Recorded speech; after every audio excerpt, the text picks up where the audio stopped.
Mama is awesome. The best leader in the world. Words can't even describe. Mama is off the hook. Strength. Mama is a one of a kind. She's an angel. All right, let's freeze for a moment and discuss actually who Apostle Bertha Shephard is and who she was before she was the apostle. All right, so I promise you this won't be long. So she married a guy by the name of Alton Shepherd. Then they had a whopping 5 daughters and 3 sons. Whew, I just heard the person that said that's a lot of kids. I know, right? So when she relocated to Washington, D.C., she prayed and she got her first house on a street called Orange Street. Now, some may say, well, why is this house so significant? I'll let her kids tell the stories of Orange Street and how that shaped and molded the family that they are now. Most people didn't realize that I was a part of the family, which was interesting, mostly because I stayed inside and I was around the house more than anything else. But still, the Shepherd family was quite a legend. I remember actually when my father died that we had a teacher, an English teacher from Dunbar, which is the high school that they went to when they were younger. Okay, continue. Who read it in an obituary, and she came to the funeral because she said it had to be the Shepherd girls and the Shepherd family. That was extraordinary. So Orange Street was our family. It was the beginning of how we solidified ourselves as a family. That's what I remember. My best memories of Orange Street was growing up as a close-knit family. We didn't have a whole lot, but what we had love in our home.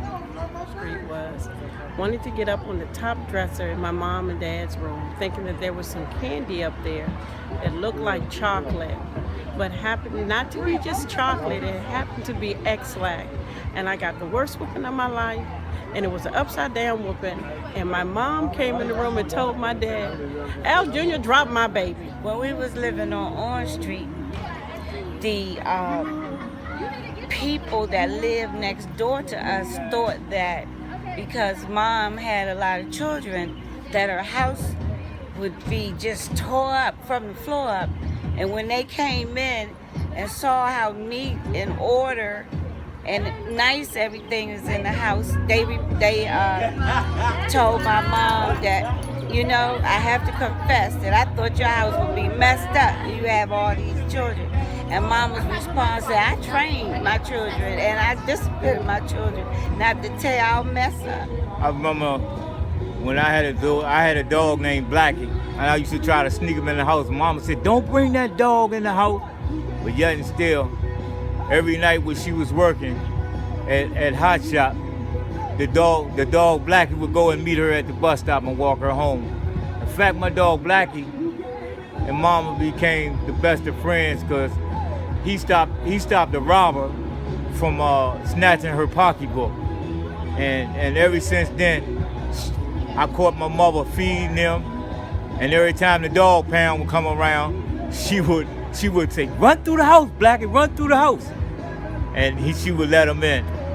And she's been immaculate, she's been marvelous, she's every person's mom that you ever would want to have. The day we walked from our house to Florida Avenue to catch the bus to our old church at 4th and New York Avenue, and she said, one day, we're not going to be walking to church.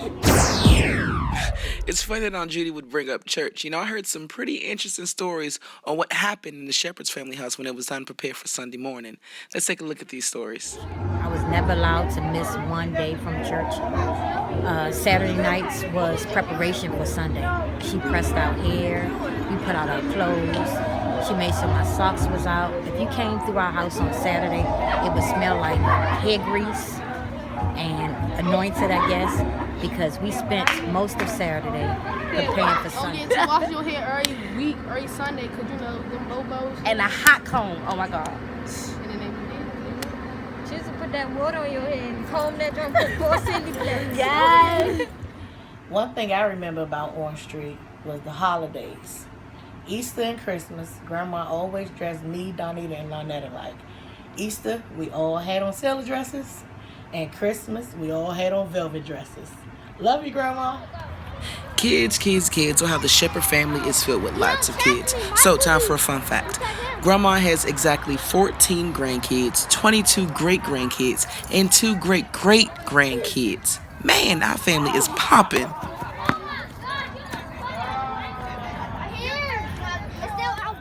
Sadly, in 1996, Apostle lost her son, Alton Shephard Jr., but he didn't leave them empty-handed. He left behind a beautiful wife, Darlene Shephard, and 2 daughters, Angelique Shephard and Letitia Parker. One thing I can say about my husband, Shep, he adored his mother and he loved his family. It would be she is unconditional love.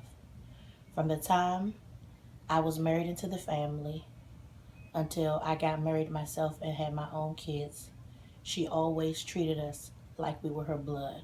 She never used my step-grandchildren or my step-great-grandchildren. It was always my grandchildren or my great-grandchildren. She always looks out for us during holidays, every day, every Sunday, speaking the truth, giving her wisdom, and I love her for that. So, as you can see, Apostle Shepherd founded her family on love, and not just her family, but her ministry. So, in return, here are a few people to tell you how much they really love you. You love Grandma?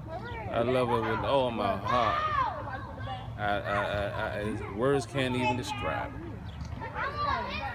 And love you, Grandma. Thank God for my pastor, apostle, my mother-in-law, and it's a blessing to have her my overseer. I have not found any place where I can be comfortable than Miracle Temple, where I raised and brought up and brought my children up, Robin, Shell, and Dawn. Thank you. Uncle Pee Wee, where have you been? You done missed the whole video. More than any other person I can think of, besides my wife. I love Grandma because Grandma is the best grandma in the whole wide world. I love you, Grandma, and you the rock of our family, and we wouldn't be nowhere without your prayers, and I love you. Okay, it's just me, you know what I'm saying? I love, if I sound a little nervous, so y'all gotta work with me. You know what I'm saying? It's like words can't explain how much, you know what I'm saying? Like, I love Grandma, how much she mean to me, you know what I'm saying? Me and the family, like, you know, she upholding the family. She's a strong woman. I mean, and that's really, that's about it. Ain't too much I can really say, you know what I'm saying? I love Grandma, Grandma love me, and, you know, she's blessing me with some of the things that's, you know what I'm saying, going on in my life. I love Grandma because she's always praying for me. I love you, Grandma. One thing that Grandma taught me that's going to stick with me for the rest of my life is to honor thy mother, thy father, so my days will be long. By her being a preacher and stuff as your grandmother, you probably would think that, you know, you can't come to her with certain things, or you have to watch what you know, say, or sugarcoat everything, but she's always been, you know, very approachable, and you could just talk to her about anything. She's just the coolest person. I couldn't ask for a better grandma by her being, you know, always keeping it real with you and being in church, so she could give you like the best of both worlds with everything. And I love her for it, and I think she kind of like passed it down to me because, you know, I think I'm like a no nonsense type of person. I love you, but I'm gonna tell you the truth. I'll tell you what's on my mind, and I just love her for that. I love her for instilling that in me to always keep it real, and hopefully people will keep it real with you. I love you so much. Grandma, you spend a lot of time encouraging us. Here are a few people who want to encourage you. If I had to say any encouraging words to Grandma today, it would be to remain the person that she is.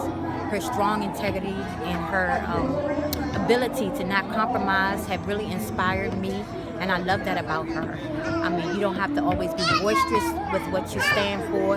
You can be quiet and strong and stick to what you believe in and never allow anyone to take that away. Thank you, Grandma. I encourage Grandma to keep on keeping on, because she molded me, her and God molded me into the place that I am now. My main goal is pushing out, calling people to come in, because it's getting late in the evening. I encourage Grandma to keep on my mother-in-law to keep on keeping on. I'm so happy to be inside this side of the family. The best leader in the world. There are not very many people who stand on their integrity, never changes, who's kind and compassionate, who always wanted families to survive like she's really worked on her own family surviving. That's why she changed her life, so that we would have more opportunity. It's not around money as much as that our spirit, our souls would not be compromised. And as she's reached her 82nd year, I really want her to see all the fruits of her labor come to fruition. She's an extraordinary woman. She's a leader to follow. She's a leader to emulate. She's a leader of this century and beyond. Apostle, Grandma, you are truly an amazing woman of God. It's crazy because you have the nurturing touch of a mother, but the authority to correct like a father. And for that, we all trust you with our lives. We trust you with making decisions for us. You give us sound advice, sound wisdom. And for that, we are the people, we are the congregation, we are the family that we are today because of you. Come on, baby. Won't turn back. This means war. Come on, baby. This means war. You gotta sing and clap, baby. Come on. This means war. And what is this for? No. This is a shout. Come on. So that's how the dudes do it too, don't we? Yeah. Come on. Uh-oh. In my soul, God is in control. I sing on my trail. Come on, you want to sing this song? Yes. Won't turn back. Yes.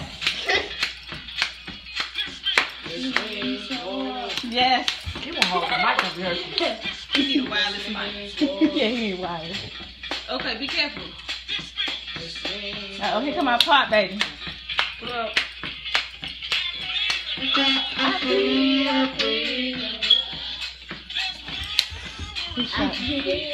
That's Deacon Brantley. You could carry it to him. The shout. Wait a minute, don't talk about him because I trained him. Uh-oh. Well, that devil with the chokehold.